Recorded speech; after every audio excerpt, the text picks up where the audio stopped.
Assalamualaikum warahmatullahi wabarakatuh. Selamat siang, salam sejahtera untuk kita semua. Perkenalkan, nama saya Rizka Andriani MPD, salah satu dosen dari Fakultas Ilmu Pendidikan dan Pengetahuan Sosial Universitas Indraprasta PGRI Jakarta dari program studi S1 Bimbingan dan Konseling.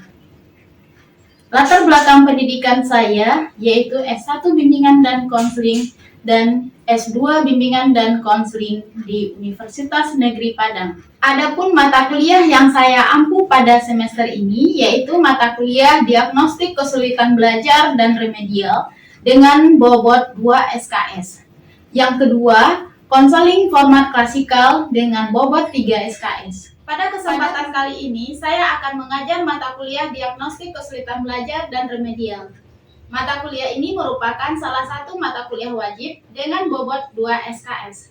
Sistem pembelajaran mengacu pada DIA atau Delivery, Interaction, and Assessment.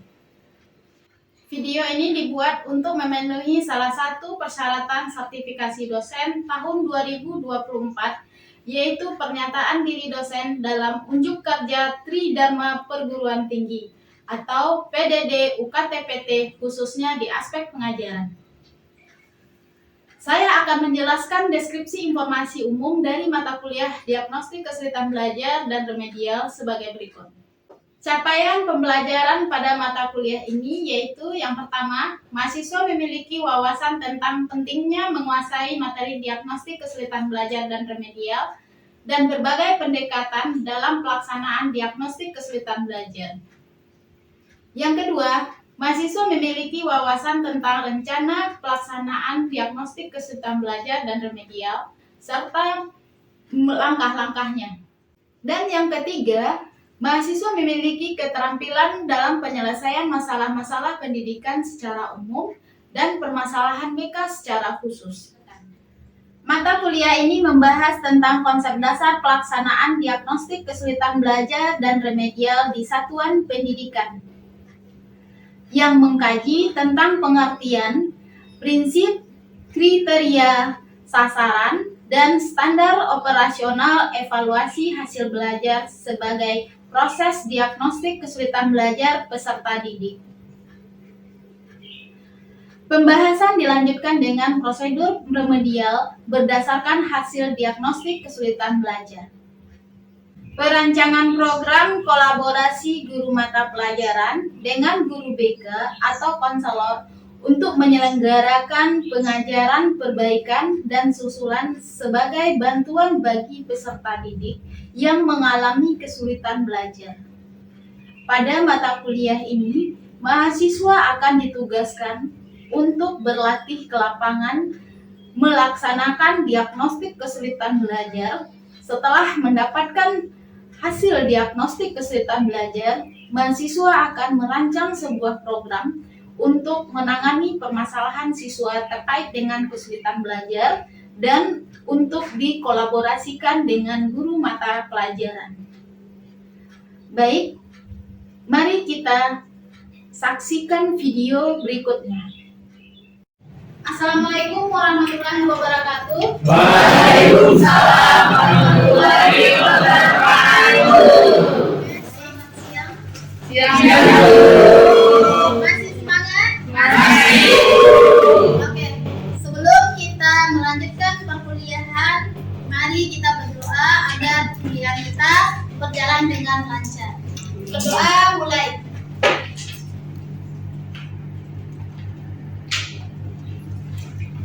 Selesai? Oke, kita masuk materi hari ini yaitu program BK untuk mengatasi kesulitan belajar siswa. Minggu lalu kita sudah membahas tentang tahap-tahap kegiatan diagnostik kesulitan belajar. Sudah paham yang minggu lalu? Sudah. Berarti Anda sudah mengetahui tahap-tahap dalam pelaksanaan diagnostik kesulitan belajar di sekolah ya. Oke, sekarang kita masuk ke program BK untuk mengatasi kesulitan belajar siswa di satuan pendidikan. Nah, di sini ada 6 ruang lingkup yang akan kita bahas pada hari ini. Yang pertama adalah program bimbingan dan konseling. Ya. Yang kedua, arah pengembangan jenis layanan BK. Dan yang ketiga, yaitu rencana bantuan atau pelaksanaan bantuan. Pembahasan yang keempat yaitu cara atau teknik pelayanan konseling yang perlu dilakukan untuk mengatasi masalah siswa. Dan yang kelima, hasil layanan bimbingan dan konseling yang ingin dicapai. Oke, sekarang kita bahas satu persatu ya. Nah, yang pertama kita masuk program bimbingan dan konseling. Nah, di sini dapat diperhatikan bahwa program bimbingan dan konseling adalah rencana kegiatan yang disusun untuk memenuhi kebutuhan peserta didik selama periode harian, mingguan, bulanan, semesteran, dan tahunan, ya. Agar layanan bimbingan dan konseling dapat berjalan dengan berkesinambungan, ya. Nah, berikutnya kita bahas jenis program BK, ya. Yang pertama, program tahunan. Program tahunan meliputi seluruh kegiatan pelayanan dan kegiatan pendukung selama 1 tahun untuk masing-masing kelas di sekolah. Yang kedua adalah program semesteran.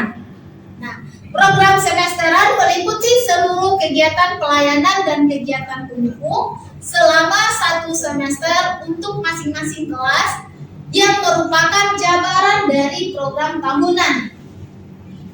Berikutnya, program bulanan. Nah, program bulanan ini jabaran dari program semesteran.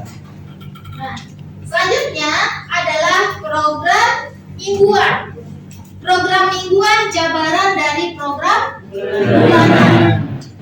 Kemudian berikutnya program harian. Program harian ini merupakan program pelayanan bimbingan dan konseling yang dilaksanakan pada hari-hari tertentu dalam 1 minggu. Nah, ini program harian ini bukan hanya jabaran dari program mingguan saja. Di program harian ada masalah insidental, ya, yang tidak diprogramkan. Nah, itu termasuk kegiatan atau program harian yang dilaksanakan atau ditangani oleh guru BK permasalahan siswa di hari-hari biasa, gitu ya. Jadi tidak mengikuti program mingguan saja. Nah, kita masuk yang kedua, arah pengembangan dan jenis layanan BK. Pelayanan BK di bidang pendidikan membantu peserta didik melewati perkembangan diri dengan optimal, disesuaikan dengan tahapan dan tugas perkembangan. Ya, tenaga kependidikan dan pendidik berperan dominan dalam menyelenggarakan pelayanan ini dengan fokus pada penanganan masalah yang muncul pada peserta didik seputar kehidupan pribadi, sosial, belajar, dan karir. Selanjutnya, dalam peraturan perundang-undangan Kemendikbud itu tahun 2023 halaman 281, bidang pelayanan BK pada satuan pendidikan meliputi 4 bidang tadi, ya. Yang pertama, bidang kepribadian. Nah, di sini konselor membantu peserta didik dalam memahami, menilai, mengembangkan potensi dan kecakapan, bakat, minat, serta kondisi kehidupan yang berkarakter. Nah, yang kedua itu bidang pengembangan sosial, ya. Bidang pengembangan sosial ini membantu peserta didik dalam memahami, menilai, serta mengembangkan kemampuan hubungan sosial yang sehat, efektif, dan berkarakter cerdas dengan teman sebaya, anggota keluarga, dan lingkungan masyarakat luas. Oke. Berikutnya, bidang pengembangan belajar, ya. Di sini Guru BK membantu peserta didik mengembangkan kemampuan belajar sesuai dengan program studi dan arah peminatan yang berdisiplin, ulet, dan optimal dalam rangka mengikuti pendidikan pada jenjang atau jenis satuan pendidikan serta belajar secara mandiri. Berikut adalah pengembangan karir. Konselor atau guru BK membantu peserta didik dalam menerima, memahami, dan menilai informasi serta memilih dan mengambil keputusan arah karir secara jelas, objektif, dan bijak. Oke, sekarang kita masuk ke jenis layanan, bimbingan, dan konseling. Ada berapa? 10. Nah, di program BK ada 10 jenis layanan sama dengan program BK pada umumnya. Di sini kita bahas secara umum aja karena kamu telah mempelajari pada dasar BK ya. Nah, yang pertama adalah layanan orientasi, informasi, penempatan dan penyaluran, penguasaan konten, konseling perorangan, bimbingan kelompok, konseling kelompok, konsultasi, mediasi, dan advokasi. Jadi ke-10 jenis layanan bimbingan dan konseling ini harus ada dalam program BK ya, dalam mendiagnostik kesulitan belajar siswa. Nah, berikutnya kita masuk ke rencana bantuan atau pelaksanaan bantuan terhadap siswa yang mengalami kesulitan belajar ya. Nah, di sini konselor perlu mengenal peserta didik ya. Nanti kamu menjadi guru BK itu harus bisa mengenal atau memasyarakatkan BK tersebut agar kamu dimanfaatkan ya. Kebermanfaatan guru BK itu sangat dirasakan oleh siswa ya. Dengan mengenal peserta didik, guru dapat membantu pertumbuhan dan perkembangan mereka secara efektif. Hal ini termasuk menentukan bahan ajar, mengajar sesuai dengan kebutuhan, mendeteksi kesulitan belajar, membantu dalam masalah pribadi, mengatur disiplin kelas, dan melayani perbedaan individu peserta didik. Ya. Nah, ini adalah rencana-rencana yang akan diberikan oleh guru BK sesuai dengan kebutuhan peserta didik itu di sekolah. Ya. Baik, kita lanjut. Bantuan yang dapat diberikan kepada peserta didik, yang pertama belajar abstrak. Ya. Belajar menggunakan cara-cara berpikir yang abstrak, bertujuan untuk memperoleh pemahaman pemecahan masalah. Ya, berpikir secara logika, ya, sesuai dengan keadaan, ya, kenyataan. Kemudian berikutnya belajar keterampilan. Belajar dengan menggunakan gerak motorik yang berhubungan dengan saraf dan otot-otot, bertujuan untuk memperoleh dan menguasai keterampilan jasmani. Nah, ini perlu diberikan kepada siswa yang mengalami kesulitan belajar, ya, agar dia bisa berkembang, gitu ya, bisa menentukan solusi dari permasalahan. Atau mungkin siswa yang mengalami kesulitan belajar itu kan tidak hanya dari masalah internal saja, bisa masalah eksternal, gitu ya. Oke, selanjutnya belajar sosial. Nah, siswa yang mengalami kesulitan belajar, guru dapat memberikan cara belajar sosial, yang memahami masalah-masalah. Nah, kan ada siswa yang tidak bisa memahami permasalahannya sendiri, bermasalah sedikit aja udah drop, ya, udah stres. Nah, ini perlu bantuan yang diberikan oleh guru BK kepada peserta didik yang mengalami permasalahan sosial. Kemudian belajar pemecahan masalah. Ini pada dasarnya menggunakan metode ilmiah atau berpikir secara sistematis, ya, logis dan teliti. Oke, selanjutnya cara atau teknik pelayanan konseling yang perlu dilakukan untuk menuntaskan masalah siswa yang mengalami kesulitan belajar. Nah, sini kita lihat dulu bahwa konseling itu adalah proses profesional yang dirancang untuk membantu individu memahami dan mengatasi masalah mereka. Prosesnya melibatkan komunikasi terbuka, ya, membangun kepercayaan dan menerapkan teknik-teknik konseling yang efektif untuk mengentaskan masalah klien secara komprehensif. Jadi dalam konseling itu harus ada keterbukaan. Kalau konselor tidak terbuka, klien tidak terbuka, maka konseling tidak akan berjalan dengan optimal. Tidak menyelesaikan permasalahan kalau saling tertutup. Gimana mau mencari solusi gitu kalau kedua-duanya tertutup, gitu. Konselor tidak terbuka dan juga siswa takut juga menceritakan permasalahannya. Oke, selanjutnya tahap dalam konseling.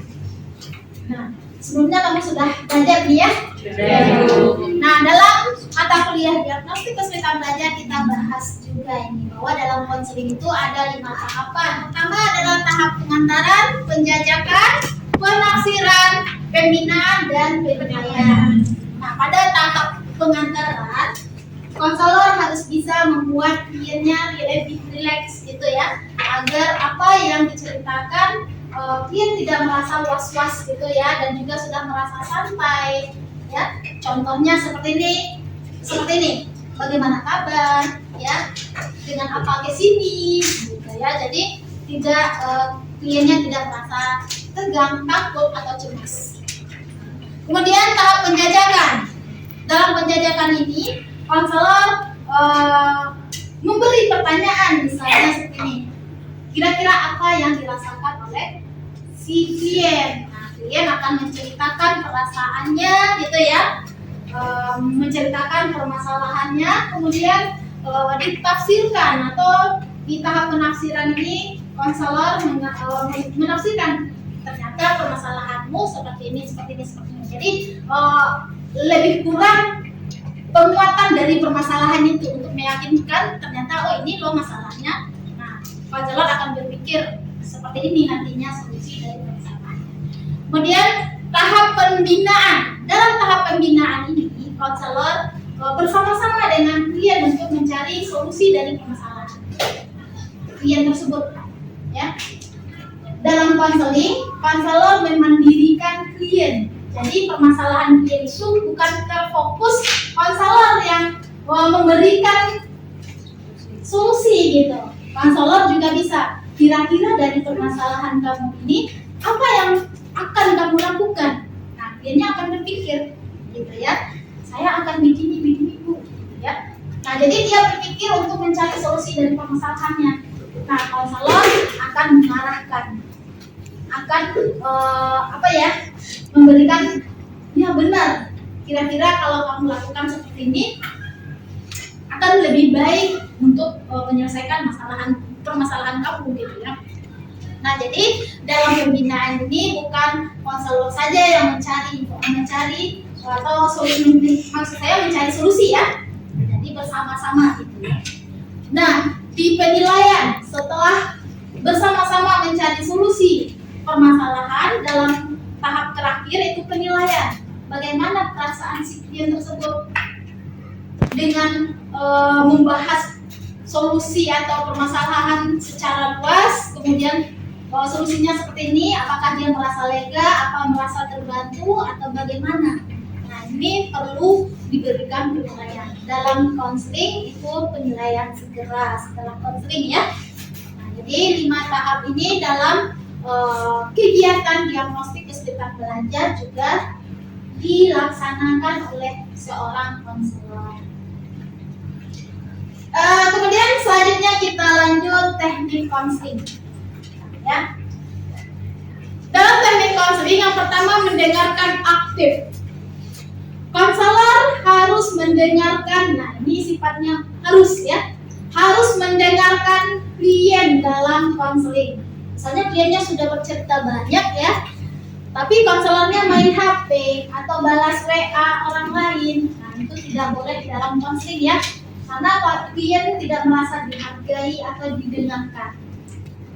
Dalam bercerita aja, kalau kita didengarkan oleh orang lain ya, tidak konseling nih, bercerita atau curhat, didengarkan aja, tidak diberikan solusi, itu sudah merasa tenang gitu, merasa terbantu. Oke, mendengar aktif ya. Pertanyaan terbuka. Nah, dalam konseling dianjurkan lebih banyak pertanyaan terbuka daripada pertanyaan tertutup. Ya. Kenapa? Karena pertanyaan terbuka akan mendapatkan jawaban atau informasi lebih luas dari permasalahan si klien. Ya. Jangan nanti jawaban dari klien itu iya atau tidak saja. Ya. Contohnya pertanyaan terbuka. Ada yang bisa memberikan contoh pertanyaan? Ya, silakan. Pertanyaan terbukanya kayak misalnya bagaimana perasaan Anda setelah menceritakan permasalahan yang dialami sebelumnya? Oke. Baik, seperti yang disebutkan oleh Firly ya, bagaimana perasaan kamu setelah melaksanakan konseling ini? Gitu. Jadi kan dia meluapkan perasaan dia gitu. Jadi jawabannya itu tidak iya atau tidak gitu ya. Nah, kemudian pertanyaan tertutup. Pertanyaan tertutup membutuhkan jawaban iya dan tidak. Contohnya gini. Apakah kamu merasa sakit hati? Ya, tidak. Ya udah, nggak ada sambungnya kan? Nanti selesai gitu. Jadi dalam konseling itu pertanyaan terbuka diharuskan. Selanjutnya, merefleksi perasaan. Konselor dapat merefleksi perasaan klien untuk menunjukkan pemahaman dan empati. Jadi, contohnya seperti ini. Saya perhatian dengan permasalahan kamu. Gitu. Ya, jadi ada rasa perhatian atau simpati gitu ya. Ya, selanjutnya identifikasi masalah. Nah, ini dalam identifikasi masalah dalam pelaksanaan diagnostik kesulitan belajar ada beberapa. Yang pertama adalah eksplorasi solusi. Ya. Konselor mendorong klien untuk mengeksplorasi berbagai alternatif solusi yang mungkin ditempuh. Nah, misalnya dalam konseling klien sudah mendapatkan solusi, jadi konselor memberi dorongan seperti itu. Ya, silakan kamu laksanakan seperti itu dulu ya. Nah, gitu. Jadi kemudian implementasi rencana. Nah, di sini konselor membantu klien menyusun rencana aksi dan mendukung pelaksanaannya. Contohnya seperti ini. Kira-kira kapan kamu laksanakan? Mungkin besok Bu atau 2 hari lagi. Itu termasuk implementasi rencana. Kemudian berikutnya evaluasi dan tindak lanjut. Konselor mengevaluasi efektivitas proses konseling dan memberikan tindak lanjut yang diperlukan. Nah, biasanya ini kan setelah pelaksanaan konseling ada namanya penilaian ya, penilaian segera, penilaian jangka pendek dan penilaian jangka panjang ya. Jadi setelah si klien menerima konseling, kemudian setelah beberapa hari kemudian ditanya ulang bagaimana gitu, apakah sudah ada perubahan dari apa yang telah dilaksanakan ya. Nah, itu identifikasi masalah. Jadi setelah konseling itu tidak dibiarkan begitu saja ya. Jadi diidentifikasi kembali apakah ada perubahan dalam diri klien itu atau bagaimana. Itu ya. Nah, yang terakhir itu hasil layanan BK yang ingin dicapai. Nah, tentunya yang pertama adalah peningkatan pemahaman diri. Pemahaman diri siapa? Itu pemahaman diri si klien. Dari pelaksanaan konseling ya, klien sudah bisa memahami dirinya gitu ya. Apakah yang akan dia lakukan, apakah yang saya rasakan ini atau saya lakukan ini udah benar atau belum gitu ya. Dia sudah paham gitu, apakah sudah benar atau belum gitu ya. Selanjutnya itu pengembangan keterampilan. Nah, dari setelah konseling ada hasil dari kegiatan tersebut yaitu pengembangan keterampilan. Kliennya sudah mempunyai keterampilan baru ya. Maksud saya itu keterampilan misalnya bisa menyelesaikan permasalahan dengan sendiri gitu ya, tidak mudah putus asa gitu. Ini sedikit-sedikit drop, sedikit-sedikit galau, anak muda sekarang ya. Kemudian yang ketiga, meningkatkan kesejahteraan mental dan emosional. Nah, ini hasil layanan yang diinginkan oleh konselor maupun klien setelah pelaksanaan konseling. Kemudian peningkatan hubungan interpersonal, ya. Selanjutnya pengembangan potensi dan penyelesaian masalah serta meningkatkan kualitas hidup secara keseluruhan. Nah, semuanya ini adalah hasil yang ingin dicapai oleh konselor dalam pelaksanaan konseling.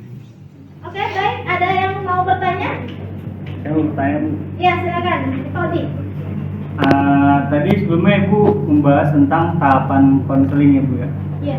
Nah, saya mau bertanya, gimana ketika konselor tidak melaksanakan salah satu tahap konseling tersebut, tindak lanjutnya kayak gimana, Bu?